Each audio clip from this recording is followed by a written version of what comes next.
शेतात हे दुडगूस घातलं, हे तारा आतरायला सुरू केला. हे आमच्या बिचारे जे आहेत माझे शेत करतात, यांनी विरोध केला की असं कसं काय करताय, तर त्यांना बेशुद्ध पडेपर्यंत मारलं, त्यांच्या दोन्ही मुलांना मारलं. आल्यानंतर मी त्यांना बी सुशिक्षित सांगितलो कसं मी जनावर शेरडायची माझी.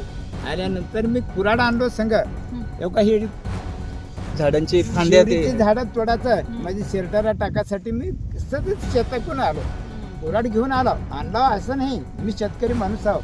घेऊन येताना मी संघच आणला. इथं शेरडा येते मंडळी होती आमच्या इथं जनावर थांबून. मग मी आल्यानंतर ते पोलीस खातं कसं काय आलंय की म्हणून साठी मी गडबडीने इथून त्यांच्या हातातली कुऱ्हाड हिसकावून घेतली, त्यांना बेशुद्ध पडेपर्यंत मारलं. आणि त्या कामगारांची दगड लागत आहे म्हणून त्यांनी काय केलं, दगड उचलला कामगाराकडे टाकलं. अक्षरशः त्यांच्या पाया पडून सांगितलं आज थांबा, माझी जनतेची माणसं तिकडे मुंबई पुण्याची माणसं आहे ते पोरं माझी.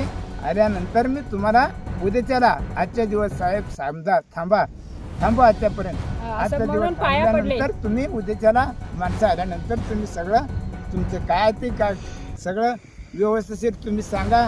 त्यांनी बी त्यांचं बी ऐका, तुम्ही ऐकून घेऊन विनंती करणाऱ्या माणसाला साईडला मारले.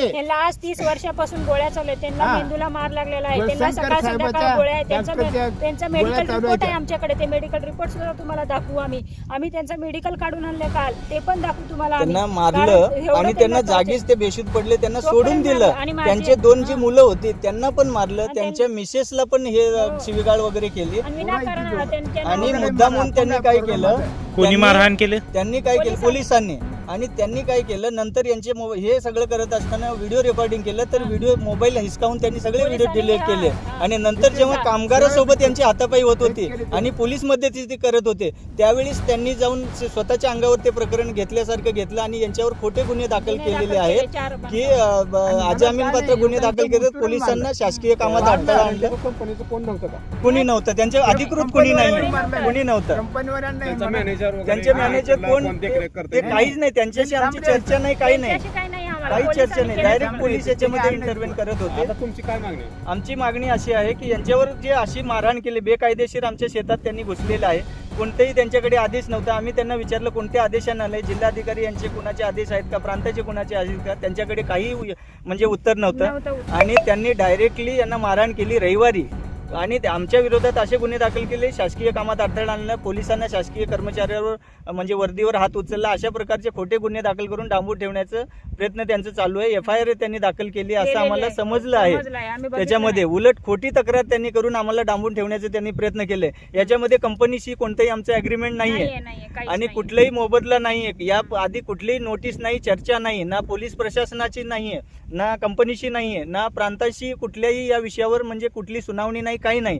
असे असताना देखील यांनी रविवारी सुट्टीच्या दिवशी येऊन हे मारहाण करून एवढं जाऊन त्यांनी FIR दाखल केली. आणि दुसऱ्या दिवशी आम्ही DYSP जिल्हाधिकारी यांच्याकडे गेलो. तिकडे गेलेलं असताना इकडे पुन्हा नंदकिशोर सोळंकी हे PI यांनी या कामाची जणू काही सुपारीच घेतली त्यांनी कंपनीकडून. त्या प्रकारे ते काल येऊन पुन्हा तिकडे सगळं आमची चर्चा चालू असताना इकडे येऊन त्यांनी स्वतःहून त्यांनी तारा ओढायचं काम सुरू केलं होतं. त्यांना आम्ही विरोध केला होता. ते साळुंके साहेब आणि पूर्ण त्यांचा ताफा पुन्हा एकदा आणलं होतं. आणि दुसरं म्हणजे काल चक्क मंडल अधिकारी इथे हजर होते.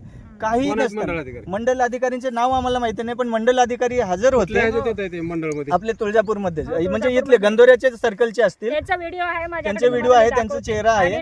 तर यांना या मंडल अधिकाऱ्यांना पण त्यांनी पॅनिक अटॅक केला. तिथं माझी आई पडली होय बघा, इथं ह्या झाडाखाली माझी आई कालचं प्रकरण आहे. पाणी पाजवलं, मला स्वतःला पण आलं होतं, कारण आता मी मला स्वतःला आवरू शकते म्हणून मी आवरलं, पण माझ्या आईला आवरलं नाही. त्यांनी पाणी पिलं, सगळं आम्ही सांभाळून घेतलं, तरी ती पोलिस त्यांच्याकडे लक्ष देत नव्हते. सगळं त्यांच्याकडे लक्ष होतं ना, आम्हाला कोणी लक्ष नाही दिलं. महत्वाचं म्हणजे काय, आमचं म्हणणं हे आहे, कोर्टात प्रकरण चालू आहे. आम्हाला तुम्ही जिल्हाधिकारी किंवा प्रांत अधिकारी यांच्याकडून कधी न्याय मिळाला नाही, SP यांच्याकडून. तर आम्ही कोर्टात टाकलंय, कोर्टामध्ये दावा चालू आहे, दाव्याची सुनावणी चालू आहे. जोपर्यंत कोर्टाचा निर्णय होत नाही तोपर्यंत तुम्ही काम इथं करू नका, एवढीच आमची मागणी आहे. एवढं असताना पोलीस प्रशासन कुणाच्या आदेशानुसार कोर्टाला धावलून आणि त्यांचे महसूल अधिकारी यांचे प्रांताचे आदेश, आता सुनावणी आज आहे 18 तारखेला सुनावणी असताना यांनी 15 तारखेला पोलिसांना कुणी आदेश दिला की इथून तारा टाका सुनावणीच्या आधी? मंडल अधिकारी काल आले होते समक्ष पोलिसांसोबत. मंडल अधिकारीला कुणी आदेश दिला? त्यांना कोणते असे अधिकार आहेत की तहसीलदार साहेब आणि प्रांत साहेबांची सुनावणी जर 18 तारखेला आहे आणि तुम्ही 16 तारखेला समोर येऊन काम करून घेताय? हे आम्हाला प्रश्न विचारायचे. यांना अधिकार कोणी दिले? यांना कुणी नोटिसा दिल्या आणि यांनी सूचना कोणी दिल्या?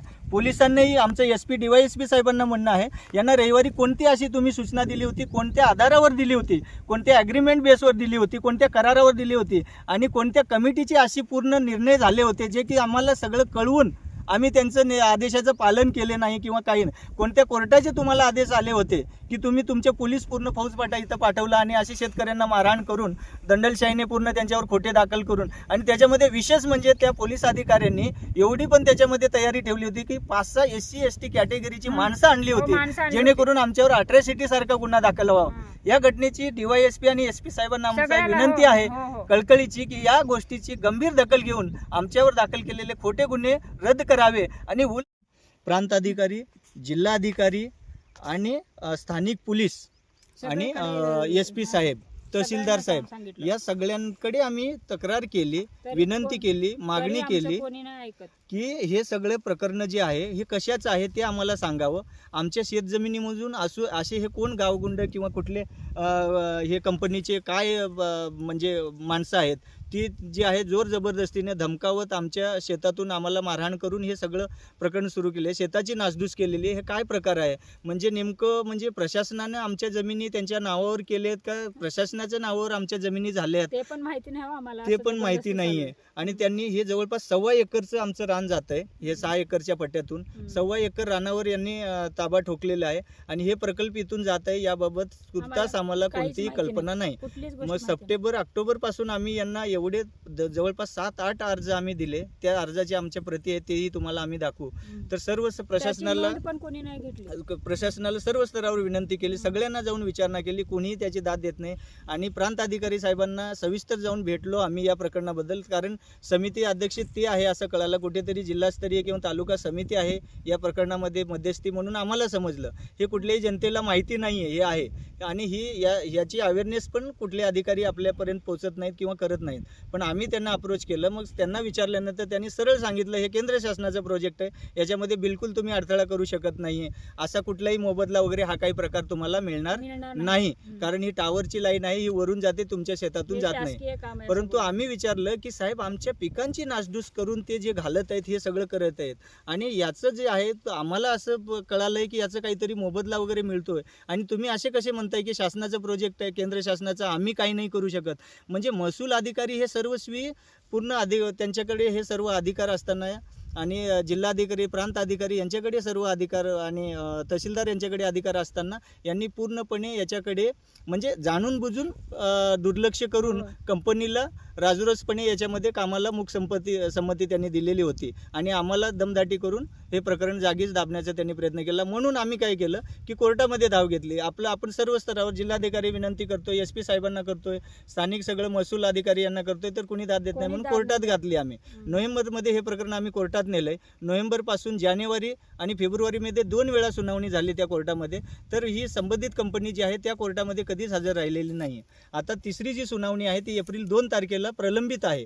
असे असताना मग वारंवार आम्ही प्रांताकडे फॉलोअप घेतल्यानंतर प्रांतांनी याच्यावर सुनावणी ठेवली आहे. ती आज दिनांक 18/3/2026 ला 3:30 वाजता प्रांत अधिकाऱ्यांनी यांनी तहसीलदार यांच्या याच्यात कार्यालयात त्यांनी याच्यावर सुनावणी ठेवलेली आहे. असे असताना हे सर्व माहिती असून कोर्टामध्ये प्रकरण आहे हे आम्ही जिल्हाधिकारी, SP साहेब, स्थानिक पोलीस प्रशासन, तहसीलदार, प्रांत अधिकारी यांना स्वतः नेऊन त्याच्या प्रती दिलेल्या आहेत. कोर्टात काय दावा दाखल आहे, काय सुनावणी झालेली आहे, प्लस हे याआधी तुमच्याकडे आम्ही किती वेळा मदत मागितली हे सगळं प्रकरण त्यांना सांगून कोर्टात प्रकरण आहे, तुम्ही इथं कंपनीला मजाव करा की इथं कुठलेही पुढील काम करू नका जोपर्यंत कोर्टाचे आदेश होत नाही. एवढं सगळं असताना देखील स्थानिक पोलीस प्रशासन श्री नंदकिशोर साळुंके साहेब यांनी रविवारी 15/3/2026 रोजी कोर्टाची सुनावणी पेंडिंग आहे ती 2 एप्रिलला आणि प्रांताची सुनावणी पेंडिंग होती आज 18 तारखेला. तर कोणतेही शासकीय आदेश नाही त्यांच्याकडे, कुणाच्याही सूचना नसताना स्वतःच्या